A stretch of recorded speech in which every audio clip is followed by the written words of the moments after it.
ever reasonable to restrict constitutional freedoms in the name of fighting terrorism? In our opinion, no. And now the plain truth. As you've seen on our show, the government at times tells you lies. The deception is historic and continuous. The government needs to be exposed because it cannot be trusted to expose itself. We live in exciting and fearful times. Most of you today are not afraid of big crime or big business or big labor. Rather, most of us are most afraid of big government.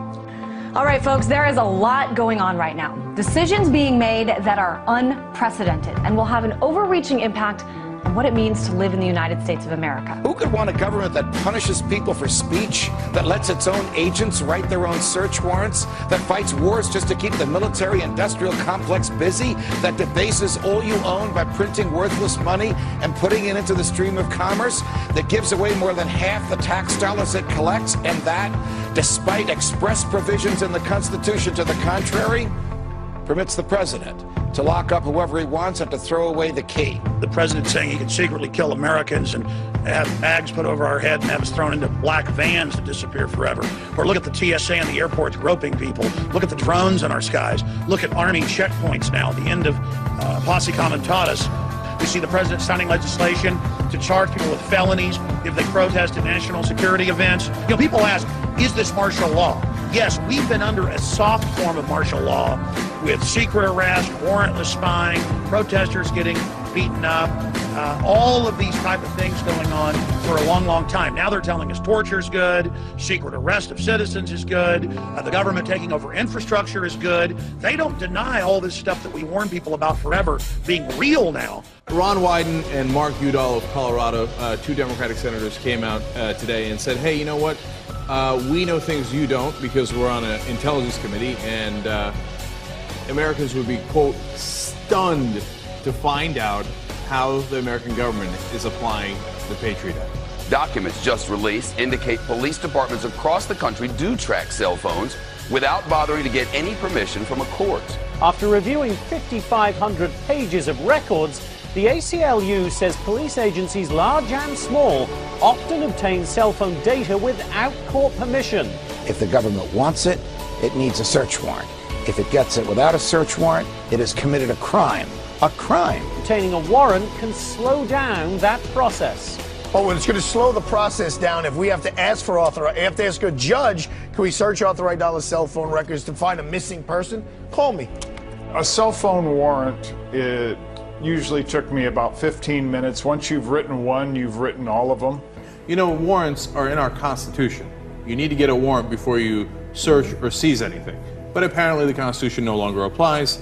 The ACLU saying in the report this has become big business for service providers.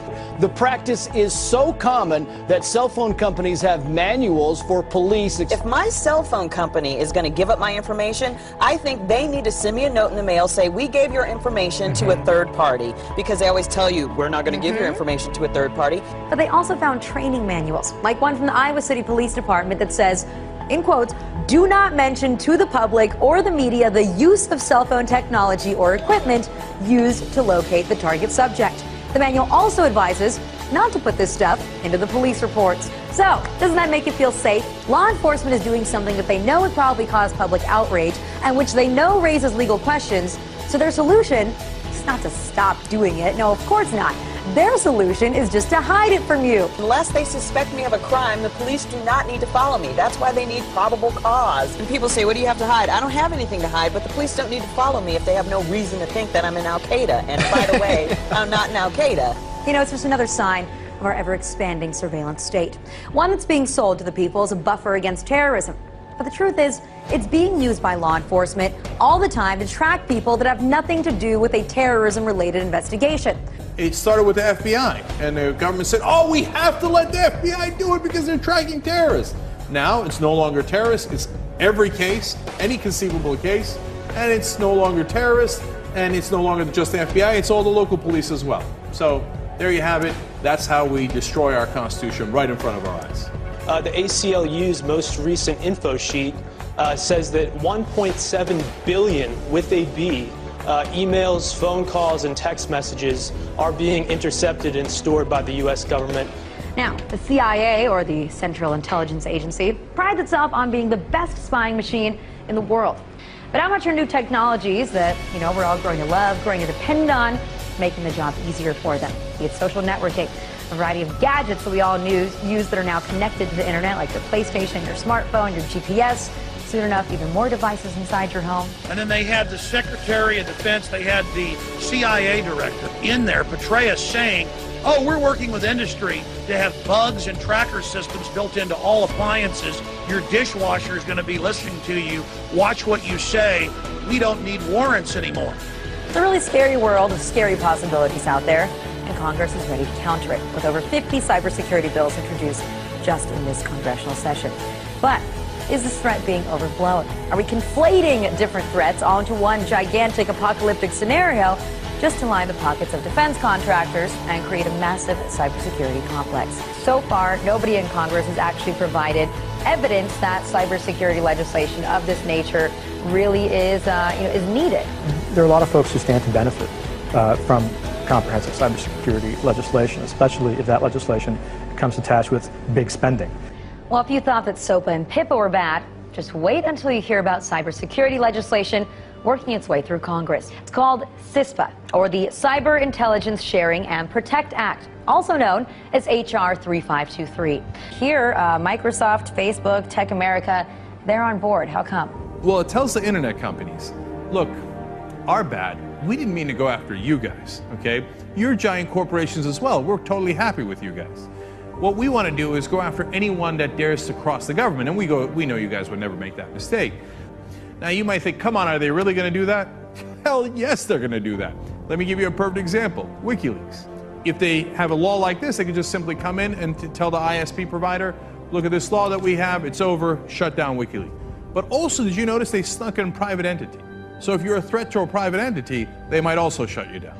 And under the veil of doing things for cybersecurity purposes, they would allow companies to collect and monitor private communications and then share them with the government or anybody else. A company like Google, Facebook, Twitter, or AT&T could intercept your emails and text messages, send copies to one another and to the government, and modify those communications or prevent them from reaching their destination if it fits into their plan to stop cybersecurity threats. So what it does is it essentially carves out a cybersecurity exception to all of our privacy laws. So in the end, if they pass this, instead of passing PIPA or SOPA, well, they might have the same effect in terms of shutting down our sites, and they also have the second effect of merging business and state even further together. I'm afraid that I'm a little pessimistic on this one. I said that we could win on SOPA. I accurately called that one. Why? Because we had huge corporations on our side. Facebook, Google, etc. Now we're on our own. And without those guys backing us up, good luck to us.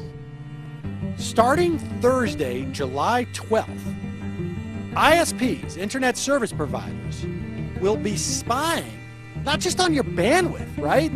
But specifically on what you are downloading. You are giving them an unfettered, unchecked right to cut off your service based upon the claims of copyright holders who have been shown time and time and time again to make false claims. And there's no recourse for you. Well, I think that online piracy is a red herring.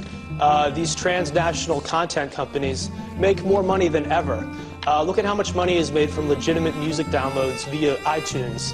They're making a fortune, literally, billions of dollars every year in legal download revenue. And they're saying that they need to crack down on pirates, but really they want to crack down on internet communication itself.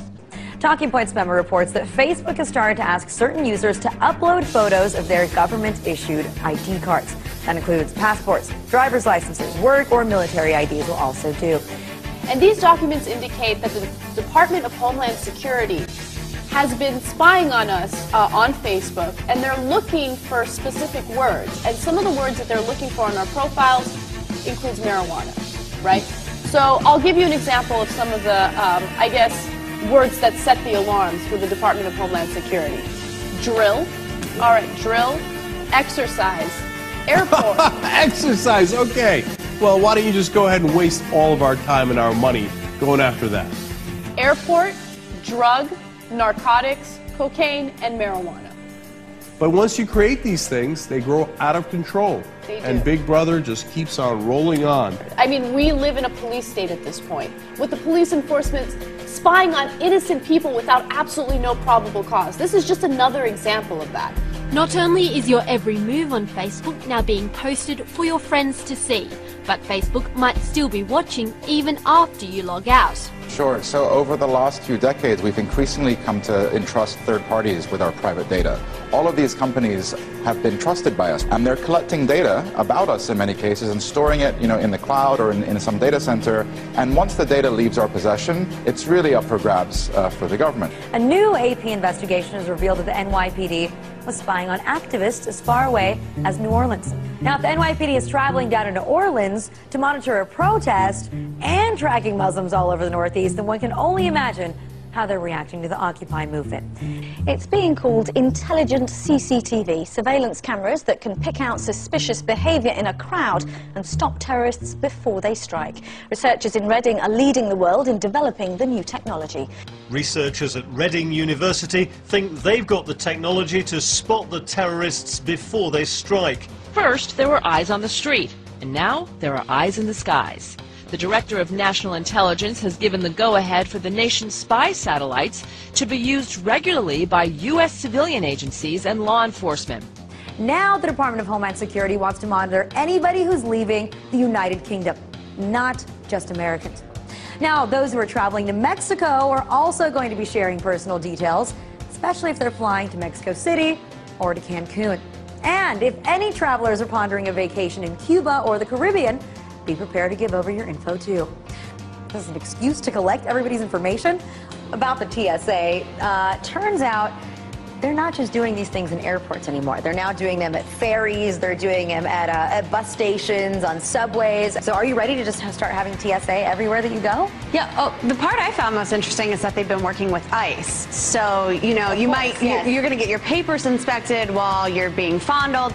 We have a $2 billion data center being built out in the Utah desert to spy on American citizens. It's NSA's newest and biggest surveillance program. It's called Total Information Awareness. The program targets all kinds of electronic information from around the world. So this includes emails, tweets, texts, phone conversations, you name it, from U.S. citizens. It's being called the biggest spy machine ever. It's just going to get bigger. They're just going to use these resources in new ways. To be specific, they show the FBI taught its agents that they could sometimes, quote, bend or suspend the law in their hunt for terrorists and criminals. It outlaws certain forms of peaceful protest. If you happen to be within close proximity to high-ranking elected officials who are receiving Secret Service protection, that can be considered a felony. So if you can't protest in your own nation's capital, what kind of constitutional republic have we become? The UK is going to start testing these lasers that temporarily blind individuals, especially if they're participating in protests or riots. Yeah, in other words, if people start speaking up against the government, we're going to temporarily blind them. When you don't have the right to protest, you don't have much left. Just more proof that your freedom of speech really ain't all that free. In fact, it just might land you on a government list. It gives the military the power to indefinitely detain American citizens, just suspected, not convicted, of some sort of involvement or affiliation with terrorism. It basically means the president, the administration can just say, you're a terrorism suspect, the military takes you away, and we may never hear from you again. Obama had said he didn't want to sign it. Then it turned out he demanded that the provision for secret arrest of citizens and secret killing and torture be added. Is that this means that the military, not our civilian justice system, is going to be in charge. What's wrong with the court system that we already have? Nothing, actually, if you consider the fact that there have been more than 400 people in the last 10 years that have been prosecuted successfully in our federal courts for terrorism-related offenses. Military commissions, on the other hand, only 6 cases. This is part of the problem. The dangers of this overly expansive global war on terror is that anything can now be deemed a battlefield by the administration. ICE is responsible for holding 32,000 people in immigration detention without any charges on a single day. So why are so many of these immigrants actually ending up in jail? Well, you see, it all comes down to money. Private prisons make a killing off of undocumented immigrants because they can hold them in their prisons, allowing the detention centers to meet their financial goals. Private prisons make money off of incarceration. The more people they lock up and the longer they keep them, the more money they make. They're clearly making a business out of rounding people up. The profitability of private jails depends on the prison population continuing to go up. The rate of incarceration in the U.S. has quadrupled since the 80s. While public prisons are accountable to the public, private ones answer only to shareholders and are not subject to external scrutiny. That means many private contractors face few consequences for the poor or even inhumane treatment of detainees. All right, so let's get back to what I opened the show with. More war on terror that shows no signs of waning. We've got the Secretary of Defense telling 60 Minutes that they will not show any evidence and the public will just have to believe the administration when they label someone a terrorist and execute them without any due process. So, all that we can get from Panetta's answer here is that the evidence doesn't matter. Due process in a courtroom to prove that evidence doesn't matter. If the government calls you a terrorist, they can kill you, and the rest of us are just supposed to take their word for it. The U.S. government now laying out its legal argument for killing American citizens overseas without a trial. But what about targeting people on U.S. soil? Does that only apply to U.S. citizen that's overseas, or does that apply to U.S. citizen that's here? I'd have to go back. I'm not certain whether that was addressed or not. So that we have clarity here, he is not certain whether it was addressed, whether our government can kill our own people inside our own country. Are you slightly uncomfortable with the idea that the United States president, whoever it may be, can decide that this or that U.S. citizen living abroad is a threat to national security and kill them? International war on terror that's going on now, we're going to have to make sure that we have the tools to get some of these people who are very bad and comply with American law. And you think that the president should be able to make that decision in conjunction with the folks in the administration, without going to a court, without going to you all, anything? There is a war going on. There's no question about that. He's the commander-in-chief, and there have been guidelines set, and if he follows those, I think he should be able to do it. Just so I understand correctly, are you really saying that in certain situations, the president can decide whether it's in the best interests of the nation and then do something illegal? I'm saying that when the president does it, that means it's not illegal. This federal government, this administration says it can kill Americans when they're riding with their children in a car in a desert. That is quite a horrifying reality of how our government functions these days, of how completely out of hand this war on terror has become. So we can kill you anywhere, and we don't have to ask a damn soul about it. So Eric Holder said, okay, you know what, we've been getting a lot of flack for that. I'm going to go to Northwestern, I'm going to clear this thing up. And he did. He gave a speech where he explained that there are no rules. Some have argued that the president is required to get permission from a federal court before taking action against a United States citizen. This is simply not accurate. Due process and judicial process are not one and the same, particularly when it comes to national security. The Constitution guarantees due process. It does not guarantee judicial process. And now a new interpretation of the Constitution where due process is a bunch of guys in the executive branch getting together saying, should we kill somebody? Yeah, let's go ahead and kill him. But the thing that makes it critical here is that the U.S. government unilaterally, without any proof, without any due process at all, is actually pointing the finger and saying, you, my friend, are a terrorist. So the question then becomes, if they get to decide, what makes you question whether or not they can't decide that it's you, or it's me, or it's my neighbor, or my father, or my son? The Constitution says to the contrary. The Constitution says if the government wants your life, or your liberty, or your property, it has to articulate to a jury what law you have violated and prove its case beyond a reasonable doubt to that jury. It's called due process. Without due process, the government could take anything it wanted and kill anybody it wanted. Well, the U.S. Department of Homeland Security, along with the U.S. Immigrations and Customs Enforcement Office, have placed a large and rather interesting order. They've ordered 450 million rounds of ammunition to be made and delivered to them over the next 5 years. All right, so this is interesting because this is not the Pentagon making the order for the military. It's DHS and ICE. And to give you a little perspective here, there are only about 311 million people living in the entire country.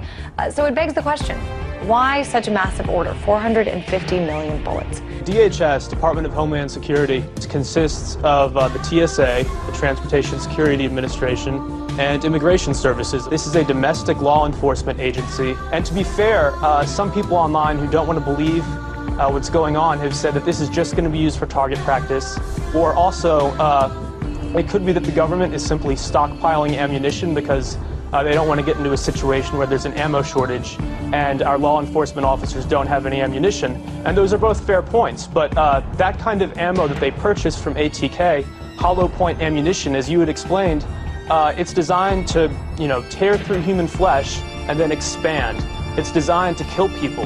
This is not the optimal kind of ammo you would buy for target practice. It's more expensive and it's more precise. But even if they're burning through 20 million rounds a month to train their agents, this is still overkill. This is still too much. So best case scenario, this is sort of a waste of taxpayers' money. And worst case scenario is, as you said, they're planning for economic unrest or violent protests or something that requires hollow point ammunition on a wide scale. And they have an open bid right now, DHS, for even more ammunition for 175 million rounds of .223 caliber rifle ammo.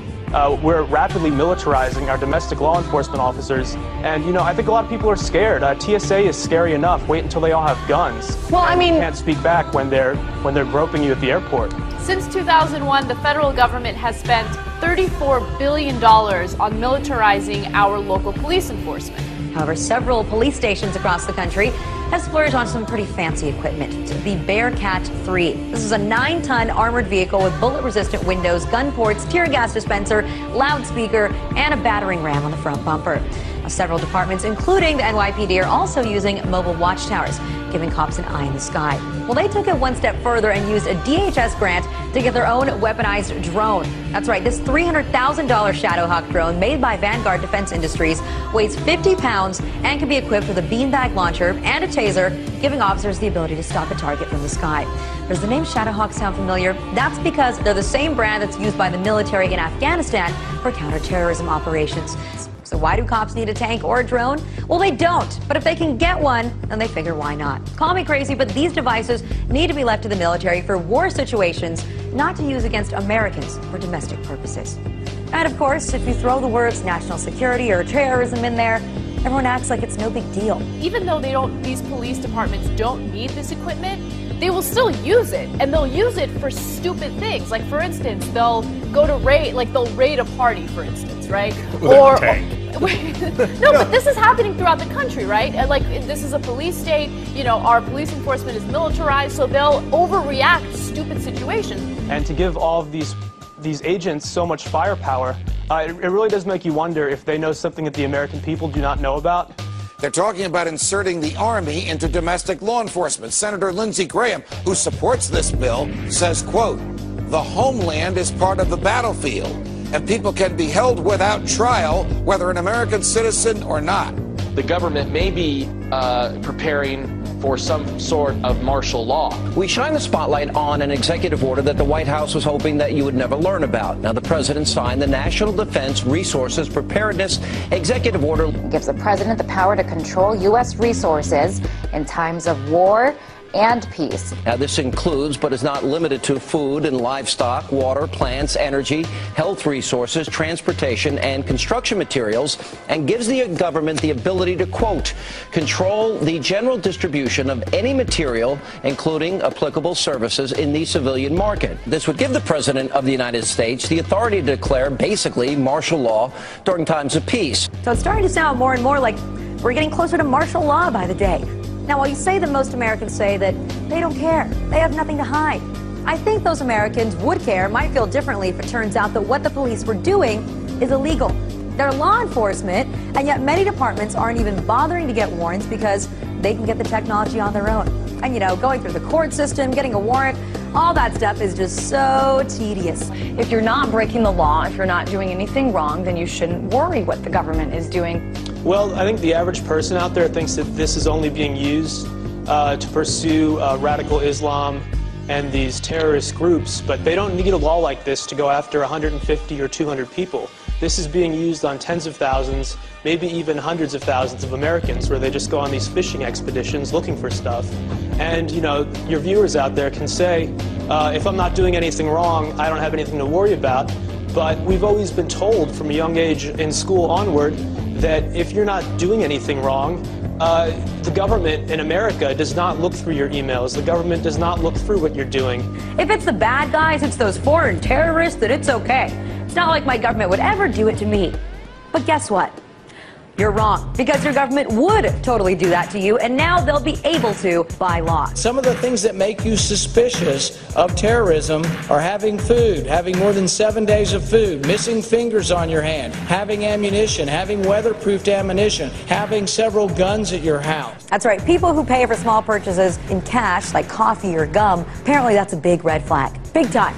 So you should be careful of those that are overly concerned about their privacy. And that is the exact language in the FBI pamphlet. And attempting to shield your computer screen from other patrons, well, that's a sure sign that you're suspicious. We're talking about someone suspected of activities. All right, so despite the fact that there's no relation to any terrorist activity or investigation, the government has decided that they want to keep all that data that they have about you anyway, because you never know when you're going to need it somewhere down the line. But as much as we all want the country to be safe, want the authorities to be on top of it, are we really willing to have the government consider each and every one of us a terrorist?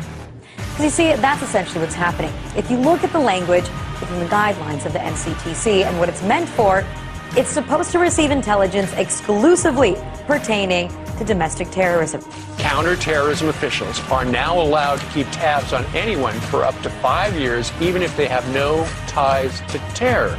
Are you willing to sacrifice your freedom for liberty? We have let Roosevelt's fear of fear itself overtake us. We have listened to the little voice inside that has said, this will be temporary, this will be precise, this too shall pass. We have accepted that the only way to stop the terrorists is to let the government become just a little bit like the terrorists. But the problem is most people don't know, and those who do know don't necessarily care. Goodness gracious, indefinite, preemptive, or endless detention surely doesn't apply to U.S. citizens unless current or future president says so. Don't you worry a bit.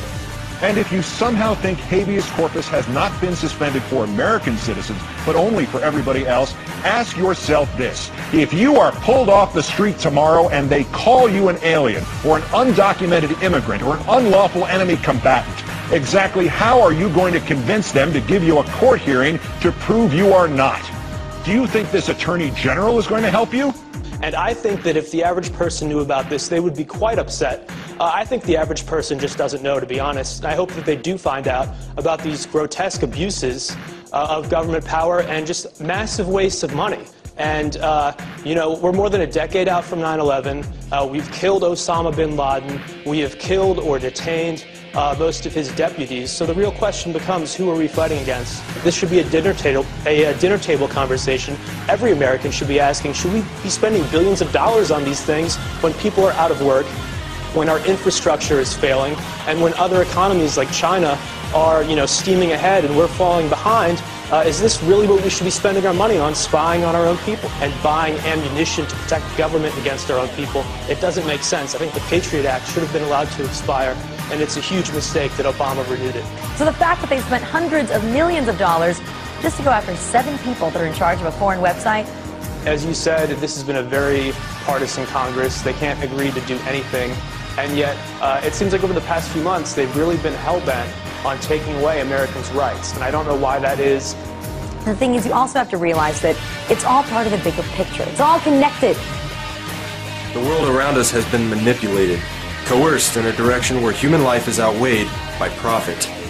Corporations and bankers now influence the policies, regulations, and even the decisions made by our own governments who have sold us down the river. They took our dreams, our futures. They took them from you, from all of us. And in their own arrogant, condescending fashion, they expect you to roll over and accept it. They pass into law further restrictions on your personal rights and freedoms. They want you to shut up, to keep quiet, keep you alone and all of us divided.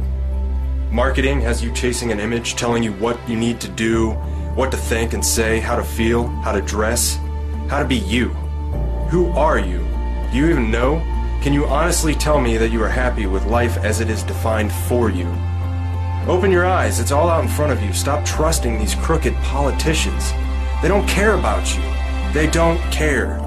The will of the people is not a profitable investment. All the while you chase the dream life they created for you, waving it in front of your face like a carrot on a stick. Stop it. Stop being guided through life. We need to quit letting the decisions of a few control the lives of the many. We need to take our future, our children's future, back into our hands.